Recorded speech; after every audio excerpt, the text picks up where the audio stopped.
Hello दोस्तों, स्वागत है आप सभी का फिर से एक बार ओपन लैब स्टडी में। तो दोस्तों, आज मॉडल पेपर यहाँ पे जारी हो रही है और मैं बता दूं ऑलरेडी मैं 3-4 मॉडल पेपर जारी कर चुका हूं। जो कि नहीं देखे हैं तो ज़रूर देखिएगा। वहाँ पे मैं बहुत ही इंपॉर्टेंट क्वेश्चन बताने का प्रयास किया हूँ। ये 2021 के नए पैटर्न पे, यानी कि 10th और 12th के बीच में मैंने एक क्वेश्चन रखा है और अच्छे लेवल के क्वेश्चन यहाँ पे सेट किए हुए हैं। तो आप लोगों के लिए ये क्वेश्चन यहाँ से पूछे जाने के चांसेस अधिक हैं, तो आप लोग बिल्कुल देखिएगा। चलिए क्लास को स्टार्ट कर लेते हैं। ठीक है, आज ये सभी क्लास को कर लेते हैं स्टार्ट। क्वेश्चन हमारा रहेगा कि पारिस्थितिक तंत्र में उच्चतम पोषण स्तर से किसे प्राप्त होता है। तो हमारा आंसर क्या हो जाता है? ठीक है, सर्वहारी। जब भी पूछेगा उच्चतम और पोषण स्तर, यानी कि कहने की बात है जो कि सर्वाहारी होता है, जो कि मांस, मछली, दूध, दही, साग सब्जी सब खाता है, उसे सर्वाहारी कहते हैं। शाकाहारी पूछेगा जो कि सबसे पहले वाला प्रथम रहेगा, प्रथम चरण का। सेकंड चरण का रहेगा मांसाहारी और अपघटक तीसरा चरण रहेगा। ठीक है, क्वेश्चन बनता है। अगला है ट्रिप्सिन क्या है। तो ट्रिप्सिन क्या होता है? ट्रिप्सिन होता है आंत में। आंत में क्या होता है? ट्रिप्सिन होता है, याद रखिएगा। अगला प्रश्न है कि लोकतंत्र की सफलता के लिए जनता को क्या होनी चाहिए। आपको भी साथ साथ लगाते चलना है ताकि जो भी क्वेश्चन इसी वीडियो में आपको याद हो जाए, ये क्वेश्चन आपको दोबारा पढ़ने की आवश्यकता ना पड़े। लोकतंत्र की सफलता के लिए जनता को क्या होना चाहिए। तो लोकतंत्र की सफलता के लिए जनता को क्या हो जाए? शिक्षित होना चाहिए। तभी क्या हो सकता है कि अपने जो भी नेता चुनेंगे तो क्या होगा, वो भी सक्सेस करने के लिए आगे की ओर अग्रसर होगा। अन्यथा अगर हम लोग अगर अनपढ़ गंवार रह गए तो क्या होगा, हमारे आने वाले जनरेशन में भी प्रभाव पड़ेगा। नेक्स्ट क्वेश्चन रहेगा हमारा, मुद्रास्फीति सिद्धांत तब उत्पन्न होता है जब क्या होता है। तो मुद्रास्फीति सिद्धांत से संबंधित प्रश्न पूछा है, तो हमारा आंसर हो जाता है मुद्रा आपूर्ति वास्तविक रूप से जीडीपी की तुलना में उच्चतम दर से बढ़ती है। मुद्रा आपूर्ति क्या होता है? वास्तविक दर से, यानी कि जो रियलिटी चलता है उसका जीडीपी जो होता है उसकी तुलना में उच्च होता है, यानी कि हाई टेम्परेचर पे होता है। अगला प्रश्न है कि यदि किसी पिंड के द्रव्यमान को दुगुना कर दिया जाए तथा वेग को आधा कर दिया जाए तो पिंड की गतिज ऊर्जा क्या होगी। तो पिंड की गतिज ऊर्जा हमेशा आधी हो जाएगी। अगर द्रव्यमान को, अगर ये हमारा रहेगा, इसको बीच में से काट देंगे तो क्या होगा, हमारा जो वेट भी होगा, भार भी होगा, क्या होगा, आधे आधे हो जाएंगे, तो गतिज ऊर्जा भी आधा हो जाएगा। नेक्स्ट क्वेश्चन रहेगा हमारा कि ब्लैक पगोडा के नाम से कौन सा मंदिर विख्यात है। तो ऐसे प्रश्न पूछे जाते हैं। तो ब्लैक पगोडा पूछेगा तो हमारा आंसर हो जाएगा कोणार्क मंदिर। कोणार्क मंदिर कहाँ स्थित है? कोणार्क में। और कोणार्क कहाँ पे स्थित है? तो उड़ीसा राज्य में। ठीक है, ये चीज़ें आपको याद होनी चाहिए। नेक्स्ट क्वेश्चन रहेगा हमारा कि निम्नलिखित में से किस घटक ने भारत के विदेश मुद्रा भंडार की वृद्धि में प्रमुख योगदान दिया। यानी कि मेन उद्देश्य से यहाँ पे दिया गया था। तो प्रत्यक्ष एवं अप्रत्यक्ष विदेशी निवेश हमारा बिल्कुल सही हो जाता है। ध्यान रखिए, प्रत्यक्ष कर और अप्रत्यक्ष से क्वेश्चन एक पूछे जाते हैं तो उसको भी अच्छे से ज्ञान करना है। अगला प्रश्न हमारा रहेगा कि आंख में प्रवेश करने वाली प्रकाश की मात्रा का नियंत्रण होता है। आंख में प्रवेश करने वाले प्रकाश की मात्रा का नियंत्रण क्या होता है। तो हमारा आंसर हो जाता है परितारिका के द्वारा। क्या हो जाता है? परितारिका के द्वारा हमारा आंसर बिल्कुल करेक्ट हो जाता है। नेक्स्ट क्वेश्चन आएगा, सौर मंडल का कौन सा ग्रह द्रव्यमान आकार व घनत्व में पृथ्वी के लगभग समान होता है। तो द्रव्यमान आकार व घनत्व पृथ्वी के लगभग समान होता है। तो 59 नंबर क्वेश्चन का आंसर हो जाएगा शुक्र, जो कि पृथ्वी का बहन कहा जाता है, जुड़वा बहन भी कहा जाता है शुक्र को। शाम का तारा या सुबह का तारा भी, इसे भोर का तारा भी कहते हैं शुक्र को।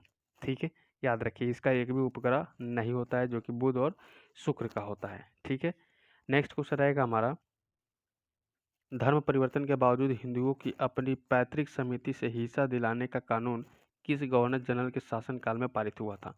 क्वेश्चन कह रहा है धर्म परिवर्तन के बावजूद हिंदुओं को अपनी पैतृक संपत्ति का हिस्सा जो दिलाने का कानून किस गवर्नर जनरल के शासन कर पारित हुआ था। तो 60 नंबर क्वेश्चन का आंसर हो जाएगा हमारा विलियम बेंटिंग। विलियम बेंटिंग हमारा बिल्कुल सही हो जाएगा। अगला प्रश्न बात कर लेते हैं। क्वेश्चन कह रहा है विधि के प्रश्न पर भारतीय सर्वोच्च न्यायालय में परामर्श लेने का अधिकार किसका है। परामर्श लेने का अधिकार राष्ट्रपति को होता है। ठीक है, अगला देखते हैं। अगला प्रश्न आपके बोर्ड पर लगा हुआ है 62 नंबर क्वेश्चन, निम्नलिखित में से किस गवर्नर जनरल के कार्यकाल के दौरान भारतीय राष्ट्रीय कांग्रेस बनी थी। क्वेश्चन कह रहा है निम्नलिखित में से किस गवर्नर जनरल के कार्यकाल के दौरान भारतीय राष्ट्रीय कांग्रेस बनी थी। तो हमारा आंसर हो जाएगा यहाँ पे लॉर्ड डफरिन। क्या कीजिएगा, लॉर्ड डफरिन हमारा बिल्कुल सही हो जाता है। नेक्स्ट क्वेश्चन आएगा, दक्षिण भारतीय शासक जिसने राज्य में रेशम उत्पादन को कृषि उद्योग के रूप में प्रविष्ट किया था। रेशम उत्पादन में कृषि उद्योग को क्या किया था? उत्कृष्ट किया था, आगे बढ़ाया था। तो हमारा आंसर हो जाता है हैदर अली। हैदर अली के शासनकाल में ये चीज़ें हुई थी। ठीक है, अगला प्रश्न बात कर लेते हैं। क्वेश्चन का लेवल देखिए और यहाँ पे आप भी साथ साथ लगाते चलिएगा ताकि आपको भी यहाँ पे इसका एहसास हो कि आप भी परीक्षा हॉल में बैठे हैं, ताकि आप एक ही बार में इसको सीखने का प्रयास करें। कौन सा कर केंद्रीय सरकार द्वारा वसूला जाता है और वित्त आयोग की सिफारिशों के आधार पर केंद्र और राज्यों में बांटा जाता है? केंद्र और राज्यों में क्या होता है, बांटा जाता है। तो केंद्रीय उत्पाद शुल्क हमारा बिल्कुल सही हो जाता है, केंद्रीय उत्पाद शुल्क हमारा बिल्कुल सही हो जाता है। नेक्स्ट क्वेश्चन रहेगा हमारा, अशुद्धियों के कारण द्रव का क्वथनांक क्या होता है? अशुद्धियों के कारण द्रव का क्वथनांक क्या होता है? तो हमारा आंसर हो जाता है बढ़ जाता है। तो अशुद्धियों के कारण से द्रव का क्वथनांक क्या हो जाता है? बढ़ जाता है। नेक्स्ट क्वेश्चन रहेगा हमारा कि विश्व मानवाधिकार दिवस कब मनाया जाता है? ये क्वेश्चन बार बार लगातार पूछता है और बहुत ही इंपॉर्टेंट क्वेश्चन है, तो हमारा आंसर हो जाएगा 10 दिसंबर, बिल्कुल सही हो जाएगा। नेक्स्ट क्वेश्चन रहेगा हमारा कि पर्वतों पर ठंड क्यों महसूस होती है? तो पर्वत पर ठंड क्यों महसूस होती है? तो क्वेश्चन रहेगा वातावरण के कम दबाव के कारण, वातावरण के कम दबाव के कारण। ठीक है, अगला प्रश्न आपके बोर्ड पर लग चुका है कि मुद्रा एवं वित्तीय मामलों में सरकार का वित्तीय अभिकर्ता एवं सलाहकार कौन है? मुद्रा एवं वित्तीय मामलों में सरकार का वित्तीय अभिकर्ता एवं सलाहकार कौन है? तो 68 नंबर क्वेश्चन का आरबीआई कर दीजिएगा, सी नंबर ऑप्शन बिल्कुल राइट हो जाता है। अगला प्रश्न है इंटरनेशनल न्यूज़ सर्विस एजेंसी किस देश के समाचार एजेंसी है? तो कुछ भी पूछ सकता है, समाचार एजेंसी सभी आपको याद करनी चाहिए, पुराने और नए दोनों रूप में। तो हमारा आंसर हो जाता है यूएसए की, यूनाइटेड स्टेट ऑफ अमेरिका, सही है। नेक्स्ट देखते हैं, विश्व सर्वाधिक प्रचलित धर्म कौन सा? विश्व सर्वाधिक प्रचलित धर्म कौन सा है? तो हमारा 70 नंबर क्वेश्चन का आंसर क्या निकल कर आ जाता है? आप सभी ऑलरेडी पढ़े हुए हैं, ईसाई धर्म हो जाएगा। क्या हो जाएगा? ईसाई धर्म हमारा बिल्कुल सही हो जाएगा। अगला प्रश्न बात कर लेते हैं। अगला प्रश्न आपके बोर्ड पर लग चुका है कि जब एक कार तीव्र गति से चलते हैं हुए अचानक एक मोड़ पर तेजी से मुड़ती है तो पहिए धारा से संपर्क समाप्त कर लिए जाते हैं। क्वेश्चन है, जब एक कार तीव्र गति से चलते हैं अचानक मुड़ जाते हैं तो तेजी से जो मुड़ते हैं तो उसके पहिए का जो धारा है संपर्क में समाप्त हो जाते हैं, यानी संपर्क टूट जाता है उनका। पीछे वाले एक पहिया क्या होता है, संपर्क टूट जाता है और वो मुड़ जाता है। नेक्स्ट क्वेश्चन है, किस कारण गतिमान वस्तु स्वयं पृथ्वी पर क्रमशः विश्राम हेतु आती है? क्वेश्चन है, किस कारण एक गतिमान वस्तु स्वयं पृथ्वी पर क्रमशः विश्राम हेतु आती है? तो 72 नंबर प्रश्न का आंसर निकल के आ जाएगा गुरुत्व के कारण। क्या हो जाएगा? गुरुत्व के कारण हमारा आंसर हो जाएगा। अगला प्रश्न है कि भगवत गीता मूल रूप से किस भाषा में लिखी गई है? क्वेश्चन है, भगवत गीता मूल रूप से किस भाषा में लिखी गई है? तो 73 नंबर प्रश्न का आंसर कर दीजिएगा संस्कृत भाषा में। किस भाषा में? संस्कृत भाषा में, सही है। नेक्स्ट क्वेश्चन बात कर लेते हैं कि नेहरू व गांधी के विचार नहीं मिलते हैं। नेहरू व गांधी के विचार नहीं मिलते हैं। नेहरू और गांधी के कौन से विचार नहीं मिलते हैं? तो भारत के औद्योगिकरण पर उनका विचार नहीं मिलता। ठीक है, अगला प्रश्न है कि वेल्डिंग प्रक्रिया में प्रयुक्त होने वाली गैस कौन है? वेल्डिंग प्रक्रिया में प्रयुक्त होने वाली गैस कौन सी है? तो वेल्डिंग प्रक्रिया में हमेशा प्रयुक्त होती है एक ही चीज़, एसिटिलीन। एसिटिलीन हम लोगों के लिए कृत्रिम प्रकार के फलों को पकाने के लिए भी काम आता है। नेक्स्ट क्वेश्चन रहेगा हमारा, अगला प्रश्न है कि मोहम्मद गौरी विचित्र प्रदेशों के देखभाल के लिए निम्नलिखित में से किस विश्वसनीय जर्नल को छोड़ गया था? क्वेश्चन है हमारा कि मोहम्मद गौरी विचित्र प्रदेशों को देखभाल के लिए निम्नलिखित में से किस विश्वसनीय जर्नल को छोड़ गया था? तो 76 नंबर क्वेश्चन का कुतुबुद्दीन ऐबक हमारा बिल्कुल सही हो जाता है। जो पिछला मॉडल पेपर नहीं देखे हैं ज़रूर देखिएगा, वहाँ से क्वेश्चन भी बहुत ही टॉप लेवल के बनाए हैं। दूध में वसीय तत्व कम हो जाते हैं, दूध में वसीय तत्व कम हो जाते हैं तो हमारा आंसर हो जाएगा बरसात से। बरसात से दूध में जो वसीय तत्व होता है वो कम हो जाता है। अगला प्रश्न आपके बोर्ड पर लगा हुआ है क्वेश्चन को कि हेड्स एंड टेल्स उपन्यास के लेखक कौन है? देखते हैं हम लोग मैच जब खेलते हैं तो उसमें हेड एंड टेल कर किया जाता है, तो यहाँ पे उपन्यास का लेखक कौन है? तो हमारा 78 नंबर क्वेश्चन का आंसर हो जाएगा मेनका गांधी। मेनका गांधी हमारा सही हो जाता है। उत्तम क्वेश्चन है। यहाँ पे क्वेश्चन पूछा हुआ है कि भारतीय संविधान में कितनी अनुसूचियाँ होती है? तो भारतीय संविधान में 12 अनुसूचियाँ है जो कि 1993 के संशोधन हुए थे। तो पूछेगा कि किस संशोधन के तहत? तो 74वें संविधान संशोधन 1993 में, 74वें संविधान संशोधन 1993 में यहाँ पे अनुसूची कर दिया गया था। ठीक है, अगला प्रश्न आपके बोर्ड पे लग चुका है। क्वेश्चन हमारा 80 निम्नलिखित में से किस ग्रह का अपना उपग्रह नहीं है? तो मैंने आपको ऑलरेडी बता चुका हूँ किसका उपग्रह नहीं है, तो आपको भी हमारे साथ लगाते चलना है यहाँ से कि आप भी कर लीजिए। बुध एवं शुक्र का अपना उपग्रह नहीं है। अगला प्रश्न बात कर लेते हैं यहाँ पे कि कंप्यूटर की 5वीं पीढ़ी को क्या कहा जाता है। तो कंप्यूटर के 5वीं पीढ़ी को सभी क्या कहते हैं, तो 81 नंबर क्वेश्चन का आंसर हो जाएगा कृत्रिम बुद्धिमत्ता कहते हैं। ये भी क्वेश्चन पूछने वाला है। कंप्यूटर के आपको ये क्वेश्चन पूछे जाएंगे तो आपको अच्छे से यहाँ पे लगाना है। एशिया और अमेरिका के तटों को छूने वाला महासागर कौन है।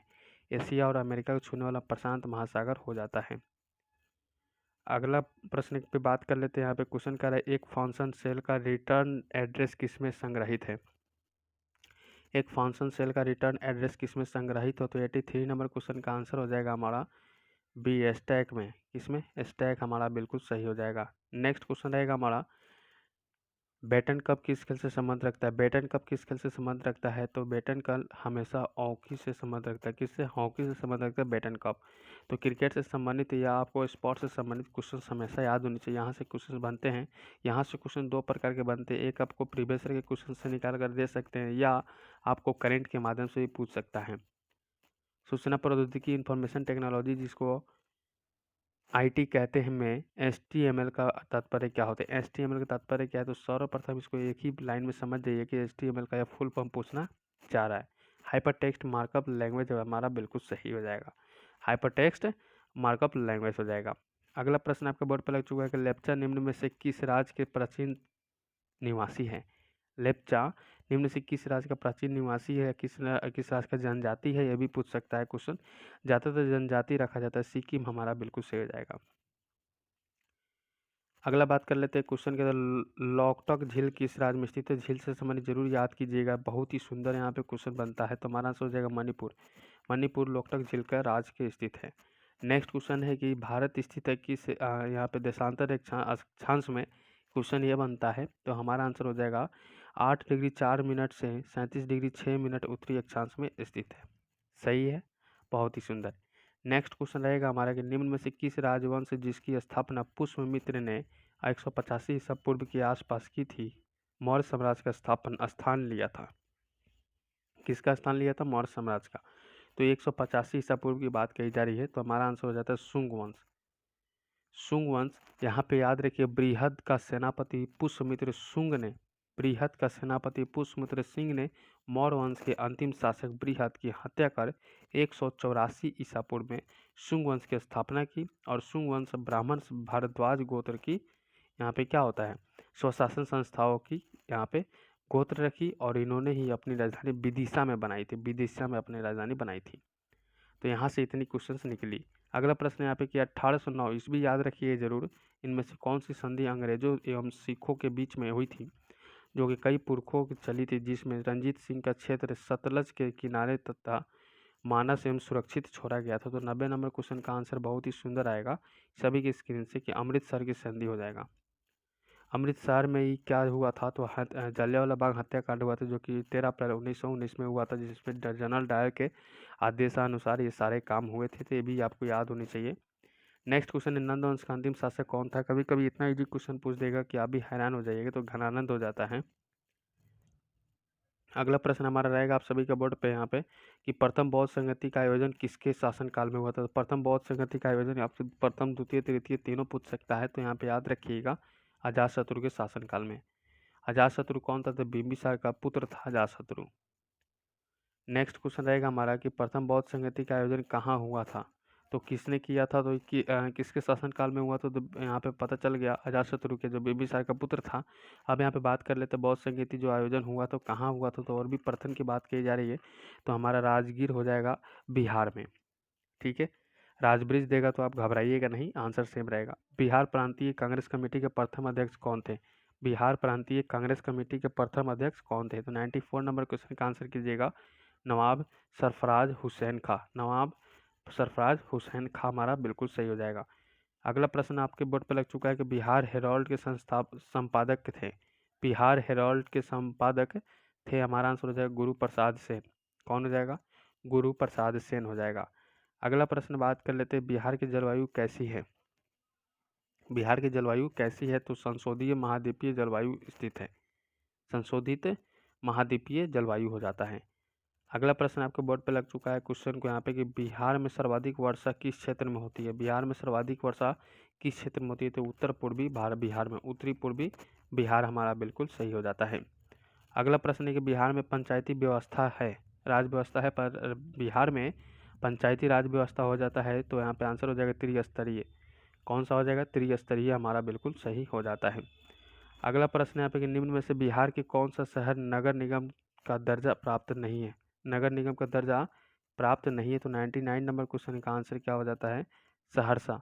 सहरसा कहाँ पे स्थित है? तो बिहार में स्थित है, सभी को पता है। नेक्स्ट क्वेश्चन है कि बिहार में वर्ष 2011 की जनगणना के अनुसार कुल गैर कार्यरत व्यक्तियों का प्रतिशत कुल कितना है आबादी में? तो हम बता दें कि जनगणना से संबंधित 2011 के बीच में के क्वेश्चन आपसे हमेशा पूछा जाएगा। 2021 में अभी जनगणना हो रहे हैं, ये कंप्लीट जैसे हो जाता है तो अगला जब एग्जाम दीजिएगा तो 2021 का जनगणना से भी आपको याद करना होगा। तो ऐसा कीजिए कि यहीं से आप लोग कंप्लीट कर लीजिए और ज़्यादातर यहीं से क्वेश्चन पूछे जाएंगे। तो 66.6% हो जाएगा बिहार की जनगणना के हिसाब से। तो हमारा आंसर यहाँ पे ख़त्म होता है। तो उम्मीद है कि आज का क्लास आपको बहुत ही पसंद आया होगा। तो लाइक ज़रूर कीजिएगा। ऐसे ही इंटरेस्टिंग वीडियो देखने के लिए चैनल को सब्सक्राइब